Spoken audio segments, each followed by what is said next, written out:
Salut à tous, on se retrouve pour l'épisode 1711 du Zapimage. Donc avant de commencer l'épisode du jour, je voulais vous parler d'une nouvelle chaîne que je viens de créer. Donc c'est la dernière chaîne, bien sûr, vu que j'en ai quelques-unes quand même, bien sûr, de chaînes secondaires.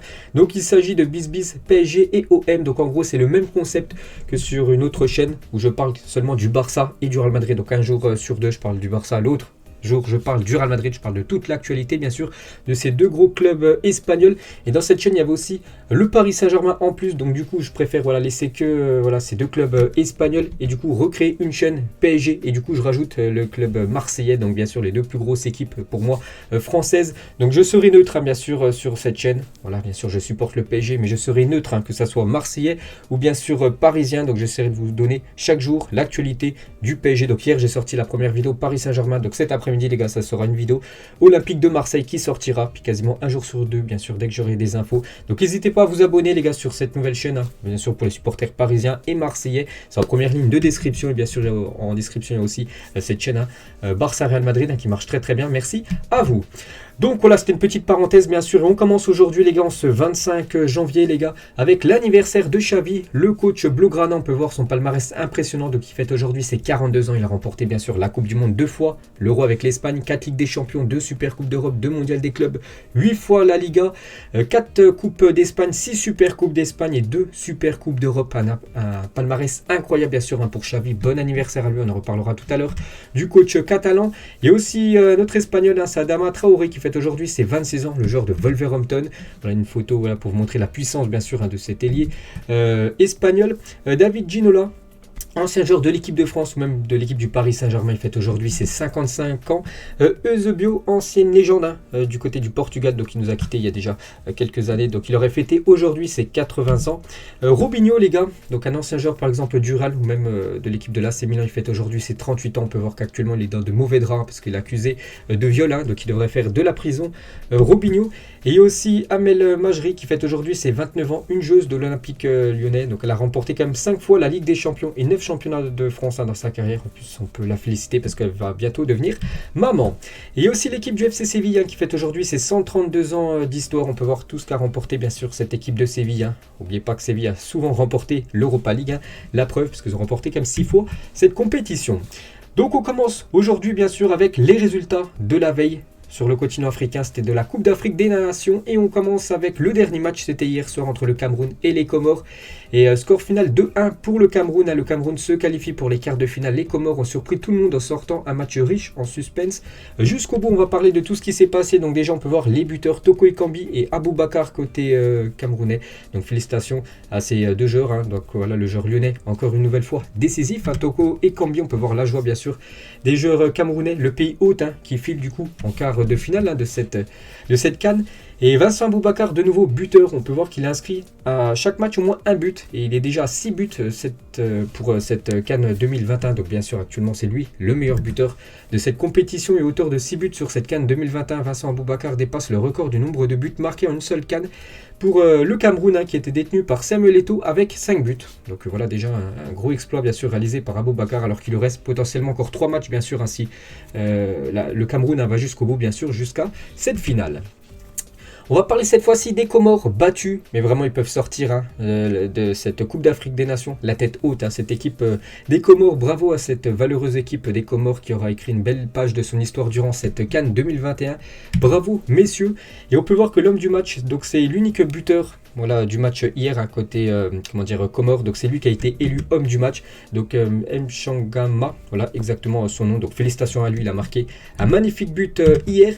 Et c'est vrai que les Comores hier, voilà, c'était quand même délicat leur match, parce que c'est passé pas mal de faits de match, on peut dire. Donc déjà, pour la première CAN de leur histoire, ils se qualifient déjà en huitième de finale, c'est déjà remarquable. Ils jouent ensuite avec un joueur de champ dans les buts, on va en parler après. J'avais dit hier que normalement, c'était pas normalement, c'est sûr, c'est un joueur de champ, les gars, qui a gaulé hier, parce que tous les gardiens étaient indisponibles pour ce match. Ils ont été réduits à 10 contre 11 après seulement 6 minutes de jeu. Ils ont pris un carton rouge très tôt dans le match, ce qui les a pénalisés quand même. Mais ils ne s'inclinent que d'un petit but face au pays organisateur, le grand Cameroun. Donc messieurs, respect bien sûr pour cette équipe des Comores. Donc voilà, le joueur, c'est le capitaine tout simplement de cette équipe des Comores qui a pris un carton rouge au bout de 7 minutes de rencontre. Donc voilà, les Comores ont joué quasiment tout le match avec un joueur en moins. Donc bien sûr, ça a été beaucoup plus compliqué. Mais voilà, ils perdent que seulement 2-1. Donc pour vous dire qu'ils ont réalisé performance, et Chaker Al-Addur. Donc c'est tout simplement le gardien des Comores hier, et c'est lui en fait, normalement lui il est défenseur latéral. Donc hier il a gaulé, il a dit on savait que ça allait être compliqué, moi je vais retenir que du positif de cette CAN. On peut ressortir la tête haute, très fier et dignement de cette compétition, bien sûr. Voilà, il a entièrement raison. Ils peuvent sortir vraiment la tête haute, ces joueurs comoriens. Et le maillot voilà, du gardien hier pour son unique match au but. Donc vu qu'il avait le numéro, je crois c'est le numéro 16, donc du coup ils ont mis le numéro 3, voilà, pour dire que c'était le gardien, bien sûr ils ont dû changer son flocage de maillot. Et 6 tirs cadrés concédés, 4 arrêts et de vraies parades, pas mal pour un défenseur latéral de métier. Voilà, il a gaulé hier, c'est incroyable bien sûr, il a seulement encaissé 2 buts. Et on peut voir déjà qu'il y avait un joueur, les gars, un joueur de champ qui avait gaulé lors de cette CAN, c'est Serge Aurier bien sûr. Bon lui il avait gaulé seulement quelques secondes de jeu lors d'une fin de match de la Côte d'Ivoire, alors que ce gardien comorien a gaulé tout le match hier. En plus c'est un match important vu que c'était quand même un match à élimination directe. Et sur le deuxième but camerounais, donc le gardien comorien qui est défenseur de métier a oublié qu'il était gardien et a remis ses mains dans son dos, bien sûr. Mais il a fait un superbe match, bien sûr, en multipliant les arrêts, bien sûr. Grand respect à ce gardien. Et comme je vous ai dit, les gars, ils sortent la tête vraiment haute, cette équipe du Comore, les gars, pour cette Coupe d'Afrique des Nations. Ils ont sorti quand même peut-être contre peut-être le vainqueur bien sûr de cette CAN, parce que le Cameroun c'est quand même le grand favori. Et juste une autre chose, parce que la fête a été gâchée les gars, donc pour le Cameroun bien sûr pour cette qualification, et pour les Comores je pense quand même que c'est une fête bien sûr, malgré la défaite où les ont atteint comme les 8e de finale. Donc la fête gâchée parce qu'une bousculade à l'entrée du stade Olembe aurait fait plusieurs décès avant Cameroun-Comores, donc hier. Donc la sélection camerounaise vient de ce côté d'annoncer des malaises et des blessés sans déplorer de décès. Donc maintenant on en sait un petit peu plus, que ça c'était une info hier, et 8 morts dont un enfant dans une bousculade devant un stade de la Coupe d'Afrique des Nations, donc hier. Donc grosse pensée bien sûr à tous ceux qui ont été touchés bien sûr par ce drame, toutes les familles bien sûr. Donc voilà ce qu'on a appris hier bien sûr, ça c'est quand même la très mauvaise nouvelle de la soirée. On va parler de l'autre match du jour hier, donc il avait lieu un peu plus tôt que Cameroun-Comores, c'était entre la Guinée et la Gambie. Et la Gambie se qualifie les gars avec une victoire 1-0 contre la Guinée. Félicitations à la Gambie, n'oubliez pas que la Gambie c'est la première fois qu'ils participent à la Coupe d'Afrique des Nations et se qualifie. On peut voir que ça a été un match aussi avec 2 cartes rouges, bon la 94e et la 87e pour l'équipe de la Gambie.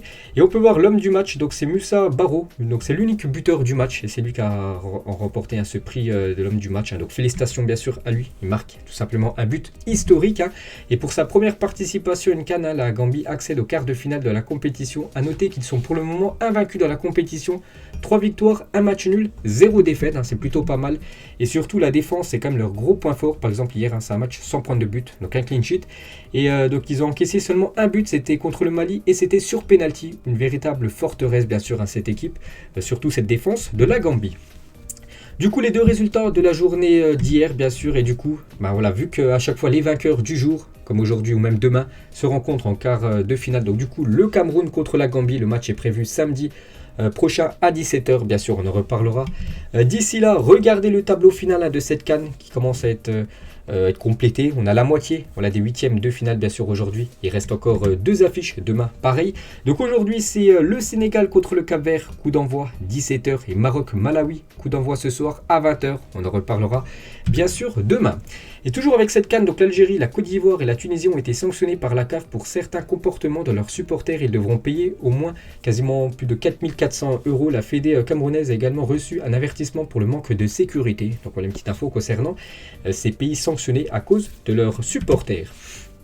On revient en Europe pour la direction de l'Espagne. On va parler du Real Madrid et Opération San Mames. Donc Vinicius, Casemiro, Militao et Rodrigo feront leur retour de sélection la veille du quart de finale de Coupe du Roi contre Bilbao grâce à un vol privé affrété par la fédération brésilienne. Benzema n'est pas encore écarté pour le match parce que vous vous souvenez que tous ces joueurs sud-américains ils vont jouer avec le Brésil. Ils sont convoqués avec Tite et devaient normalement louper ce match contre Bilbao. Du coup, voilà, ils pourraient potentiellement jouer ce match parce qu'ils vont prendre un vol la veille les gars, donc le mercredi, le match contre Bilbao est prévu, le match de Coupe du Roi est prévu le jeudi soir, donc il pourrait peut-être être dans le groupe bien sûr si Ancelotti décide de les convoquer, donc ça c'est une bonne nouvelle bien sûr pour le Real Madrid, puisque c'est quand même des joueurs cadres de cette équipe du Real pour ce match très important, ce quart de finale de Coupe du Roi contre l'équipe de Bilbao.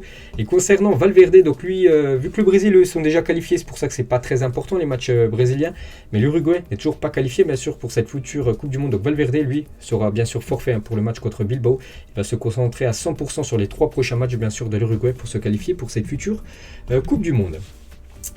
On va parler de Karim Benzema, donc avant-hier, c'était une journée noire pour Benzema, il a loupé son penalty, il a été blessé, puis s'est fait cambrioler, voilà Benzema.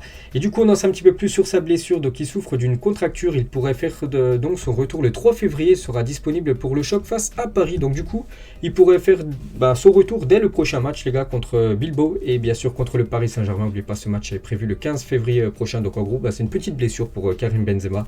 Donc bien sûr très bonne nouvelle pour l'attaquant français. Et on va parler du Real les gars, qui a perdu 14 points cette saison en Liga contre des équipes classées dans la seconde partie de classement. Donc face au top 10, donc les Madrilènes ont perdu que 2 points, c'est incroyable les gars. Le Real a beaucoup de mal contre les petites équipes du championnat, par exemple Elche, là ils ont perdu 2 points. Mais contre les grosses équipes du championnat, là ils prennent souvent des points bien sûr, cette équipe madrilène. Et le bilan du Real Madrid au mois de janvier, on peut voir quand même que c'est plutôt un bon bilan. Bien sûr, il y a eu 7 matchs pour 5 victoires, 1 match nul et une défaite contre Retafe. Vous vous souvenez, c'était le premier match du Real Madrid pour cette nouvelle année 2022. Le Real s'était incliné, je crois, 1-0 contre cette équipe de Retafe. Sinon, après, ils ont bien redressé, bien sûr, le tir. Et Ancelotti a accordé 2 jours de repos aux joueurs. Les Madrilènes reprendront l'entraînement. Ça sera demain à partir de 11h, tandis que tous les joueurs, bien sûr, sud-américains convoqués rejoindront leur sélection durant la trêve internationale. On va parler cette fois-ci du FC Barcelone et la une du journal Sport aujourd'hui. Une semaine pour 2 signatures, donc le Barça. Vous savez, il reste encore quelques jours de mercato, exactement le 25 janvier, donc la fin du mercato c'est le 31 janvier. Et le Barça devra enregistrer 2 signatures avant cette fin de mercato. Et on peut voir les 2 joueurs, donc c'est Morata et Tagliafico. Voilà, donc le Barça négocie pour obtenir Morata et Tagliafico en prêt d'ici la fin du mercato. Donc tout d'abord, Tagliafico veut rejoindre le Barça. Donc lui, c'est un joueur argentin de l'équipe de l'Ajax Amsterdam. Il espère que l'Ajax le laissera saisir cette opportunité, mais en cas de départ, son club ne souhaite pas le prêter. Il faudrait qu'un accord entre l'Ajax et le Barça soit trouvé, d'après Fabrizio Romano, pour vous dire voilà, que c'est une source sûre. Et concernant Morata, les gars, ça pourrait se faire. Pourtant, on pensait que ça allait être compliqué parce que la Juventus ne voulait pas lâcher, parce que c'est quand même une pièce très importante pour cette équipe de la vieille dame. Et du coup, hier, s'est passé quelque chose qui pourrait peut-être décanter, tout simplement déclencher, on va dire, la signature de Morata du côté de l'Espagne. Le Barça n'attend désormais plus que la signature de Vlahovic à la Juventus pour prendre Morata.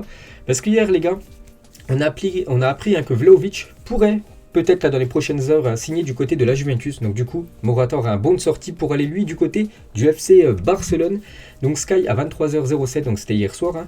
La Fiorentina disposa à se séparer de Vlahovic dès cet hiver. La Juventus va formuler une offre officielle dans les prochaines heures pour s'attacher les services de Dusan Vlahovic et conclure l'opération. Donc vous savez, Vlahovic, ce joueur que je parle souvent, cet attaquant de la Fiorentina qui marque beaucoup de buts cette saison. Donc il est en fin de contrat en fin de saison et du coup la Fiorentina aimerait le vendre dès ce mercato hivernal pour récupérer de l'argent et c'est pour ça que ça pourrait se faire, voilà, peut-être dans les prochaines heures, voire peut-être prochains jours, mais avant le 31 janvier bien sûr.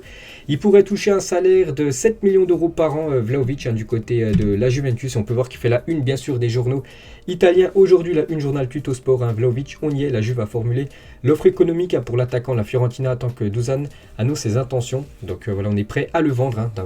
En provenance, bien sûr, de la Fiorentina. Eux veulent bien sûr vendre maintenant. Vlahovic, la même chose pour la une du journal Carrière d'Elo Sport. Voilà, Vlahovic, 70 millions d'euros, ça pourrait se faire, bien sûr. Et pourrait toucher un salaire de 7 millions d'euros. C'est pour ça que Morata pourrait du coup, lui, filer du côté du FC Barcelone en prêt. Donc voilà, ça va être chaud, bien sûr, cette fin de mercato. Et toujours avec les unes des journaux, cette fois-ci en Espagne, la une journal Mundo Deportivo, dîner entre amis. On peut voir Léo Messi. Donc hier, Messi, les gars, était à Barcelone. Il a fait son retour pour l'anniversaire de Xavi. On a parlé en début d'épisode. Donc Xavi, les gars, a fait un petit dîner avec quelques joueurs. Donc Léo Messi dîne avec Xavi et Sergio Busquets à Barcelone. Donc voilà quelques photos. On peut voir là une photo du dîner, bien sûr, de Messi. Pourtant, Messi était avant-hier, bien sûr, à Paris. Mais bon, il a pris un avion. Il y en a seulement pour 2 heures. Voilà, Paris-Barcelone en avion, plus en jet privé. Et voilà, quelques photos bien sûr de ce dîner. Donc voilà, Messi sortant du dîner avec Busquets et Xavi. Donc il était direct pris à partie par les journalistes qui lui ont posé plein de questions, bien sûr, Messi. Voilà, quelques photos de Léo Messi en train de signer, bien sûr, des maillots Messi, FC Barcelone, à l'ancienne. Et toujours avec le Barça, on va parler de Ansu Fati. Vous savez, s'est blessé lors du dernier match du FC Barcelone et Fati. Et les médecins du Barça se réuniront cet après-midi à 14h pour décider si le joueur se fait opérer ou non. Voilà, parce qu'il s'est de nouveau blessé, il a déjà loupé 19 matchs cette saison, Ansu Fati. Les médecins pensent qu'il devrait être opéré. Ansu a des doutes, voilà, Ansu ne veut pas se faire opérer malgré les conseils des médecins. Donc voilà, il va y avoir une réunion cet après-midi à 14h pour décider si oui ou non Ansu Fati doit se faire opérer de sa blessure. On prend la direction de la France et on va parler du championnat français et la Ligue 1. Il y a beaucoup de buts cette saison. Et la Ligue 1, les gars, il y a aussi beaucoup de buts sur coups de franc. Coups francs direct inscrits. La Ligue 1, le championnat d'Europe dans lequel il y a plus de coups francs direct inscrits cette saison. 15 déjà cette saison. Donc les artificiers s'illustrent du côté de la Ligue 1. On va parler de Wang, donc l'attaquant bordelais qui a marqué un triplé contre l'équipe de Strasbourg, c'était avant-hier. Et le joueur asiatique le plus prolifique de l'histoire de la Ligue 1, le buteur sud-coréen, est à 27 buts inscrits dans notre championnat. Donc félicitations bien sûr à lui. Et on peut voir bien sûr qui figure dans l'équipe type de cette journée de Ligue 1. On peut voir Wang, on peut voir Guiri aussi qui a été buteur avec l'équipe de Nice. On peut voir aussi, je sais pas, Tchouaméni qui a fait un gros match contre l'équipe de Montpellier malgré la défaite bien sûr de Monaco. On peut voir aussi Marco Verratti, lui aussi buteur. Et c'est vrai qu'on avait vu un but de Marco Verratti et un but contre son camp, mais du coup ce deuxième but, but contre son camp, c'est bien un but plutôt de Marco Verratti. Après étude des images, la LFP accorde le but du doublé à Marco Verratti, son tir étant initialement cadré. Donc du coup s'il est cadré, il a été détourné par un joueur de Reims, du coup c'est bien un doublé pour Marco Verratti, c'est bien officiel. Et on va parler du Paris Saint-Germain. Pourquoi le PSG a joué contre Reims ? Voilà, pourtant qui est en rouge, le PSG aurait pu jouer avec son maillot bleu. Pourquoi ils ont joué en noir? Et à domicile contre Reims dimanche, le PSG a une nouvelle fois opté pour son maillot noir, une stratégie marketing dénoncée par Daniel Riolo lundi. Selon lui, le PSG cherche à vendre plus de maillots noirs qui peinent pour l'instant à séduire les acheteurs. Donc voilà, ils vendent beaucoup de maillots, le maillot traditionnel bleu, mais très peu de maillots noirs sont vendus du côté de Paris. C'est pour ça qu'une nouvelle fois, ils ont joué avec ce maillot noir, cette équipe parisienne. On va parler de Ben Yedder et de nouveau buteur face à Montpellier. Wissam Ben Yedder est entré dans le top 10 des meilleurs buteurs de l'histoire de Monaco en Liga, égalité avec Anderson et Serge Roy. La première place est détenue par Delio Onis et ses 157 buts du côté de l'AS Monaco. Voilà une petite stat bien sûr pour Ben Yedder, une légende maintenant du côté de Monaco. Des nouvelles de Erling Haaland qui s'est blessé lors de la dernière victoire de Dortmund, c'était contre Hoffenheim.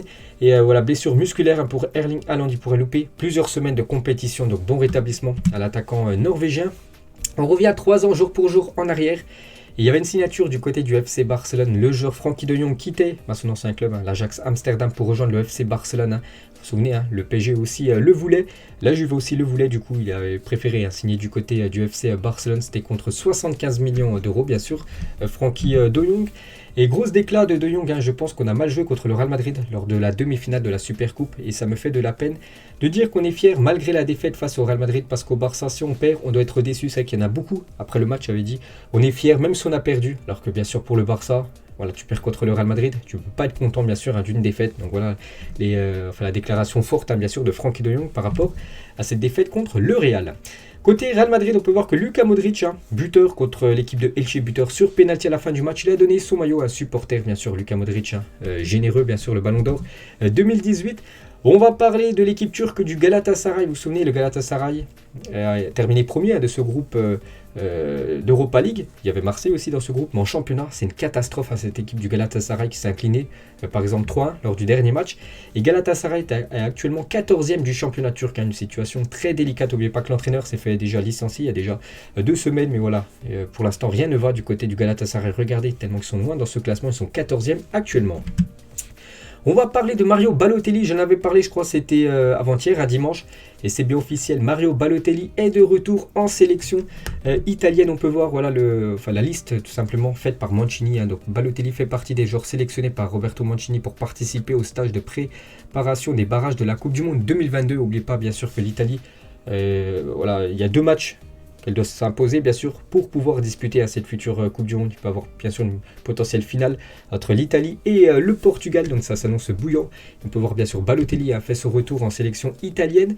Et Super Mario n'avait plus joué avec son pays depuis le 7 septembre 2018 et un match face à la Pologne, c'était en Ligue des Nations. Donc voilà, plus de 3 ans après, même 4 ans les gars, il fait son retour. Mario Balotelli, il a dit, j'ai 31 ans, je suis jeune, être en sélection devrait être normal, j'ai tellement envie de jouer pour l'Italie. Donc actuellement je crois qu'il évolue du côté du championnat turc, Balotelli si je ne me trompe pas. Donc voilà, il fait son retour en Italie, maintenant à lui bien sûr d'être décisif. Donc quelques photos de Balotelli à l'époque bien sûr, du côté de l'Italie avec cette reprise de volée ou même cette célébration. Vous avez tous déjà vu bien sûr cette célébration collector de Balo quand il avait enlevé bien sûr son maillot lors de l'Euro 2012. Il semblerait que la hache de guerre soit enterrée entre les deux hommes, parce que Balotelli et Mancini, donc le sélectionneur maintenant de l'Italie, Ils avaient failli en venir en main, donc c'était voilà, il y a quelques années, c'était quand Mancini était l'entraîneur de Manchester City il y a pas mal de temps. Donc voilà, ils avaient failli se battre les gars lors d'un match, lors d'un entraînement tout simplement du côté de City. Et maintenant bien sûr Mancini, elle est là. Et il a, on va dire, pardonné à Balotelli et l'a convoqué, bien sûr, pour ses futurs matchs. Et une petite nouvelle, les gars, sur Federico Chiesa qui a été opéré. Donc, c'était hier. Son absence est estimée à 7 mois. Voilà une petite info, bien sûr, de Chiesa. Donc, tout s'est bien passé lors de son opération. Donc, n'oubliez pas, il s'est fait les ligaments. Voilà, rupture du ligament au genou gauche. Hein. Donc, beau rétablissement à lui. Et bien sûr, un fin de saison pour le joueur Chiesa, qui a été une pièce importante, bien sûr, de la victoire de l'Italie lors de l'Euro. On va parler de Brice Samba, donc la tête de Brice Samba, donc un gardien de Nottingham Forest, donc en Championship, après une collision lors du match, donc c'était ce week-end contre Derby County. Regardez l'œuf qu'il a sur le front, donc heureusement, après ça s'est dégonflé, mais on peut voir une sacrée blessure. On va parler des joueurs français. Ce week-end, donc il y en a beaucoup qui ont été décisifs, hein, comme par exemple Lucas Digne, une passe D, Ben Yedder, un but, je sais pas, Tolisso lui aussi un but, ou même Nabil Fekir, 2 passes décisives, et bien sûr Moussa Diaby.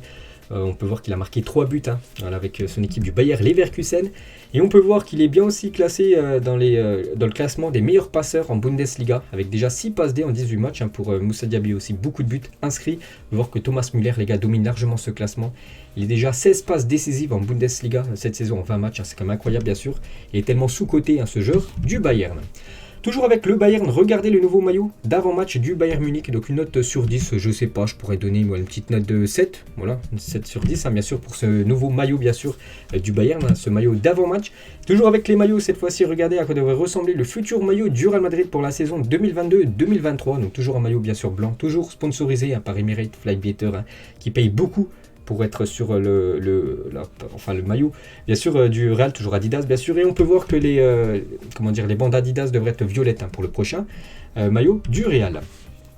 Et on peut voir aussi que le Bohemian FC a dévoilé un nouveau maillot extérieur en s'associant à la famille de Bob Marley. Donc Bohemian FC, c'est une équipe en Irlande. Donc les bénéfices serviront à acheter des instruments de musique et du matériel de football pour les centres d'asile en Irlande. Donc voilà quelques photos hein, de ce maillot, bien sûr. On va dire en collaboration avec Bob Marley, bien sûr. Donc voilà ce magnifique maillot.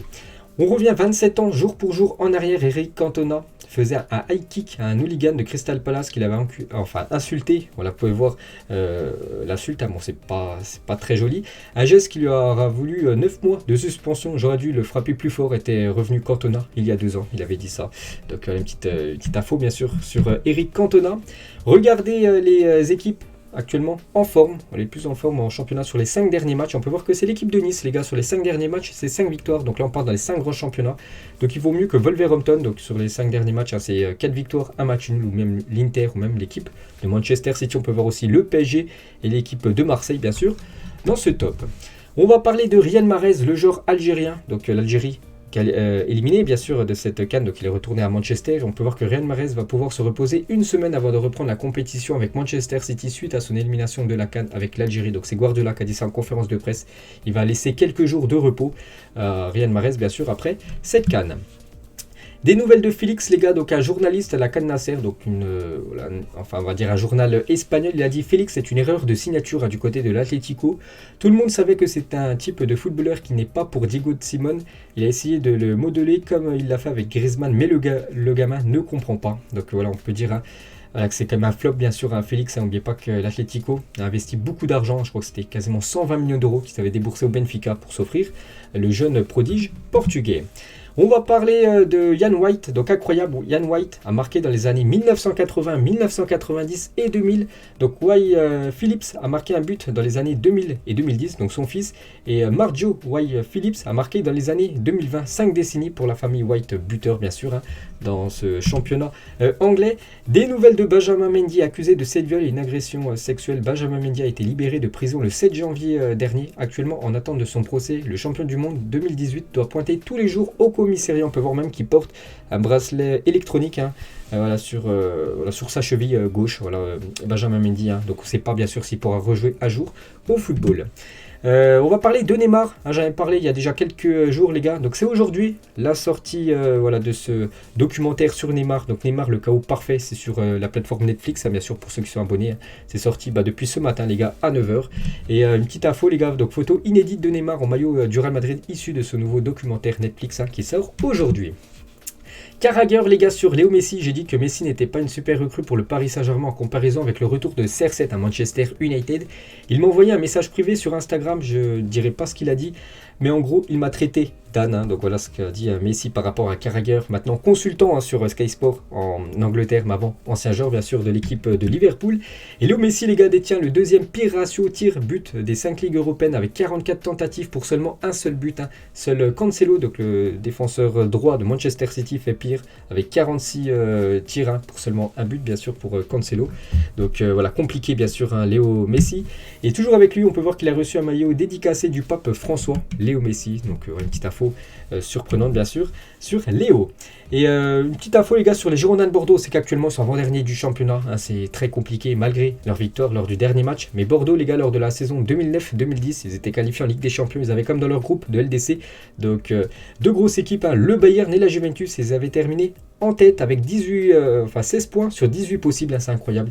Ils avaient fait 5 victoires, un match nul, 0 défaite quand même avec Bayern et la Juventus dans le groupe A. C'était bien sûr le grand Bordeaux.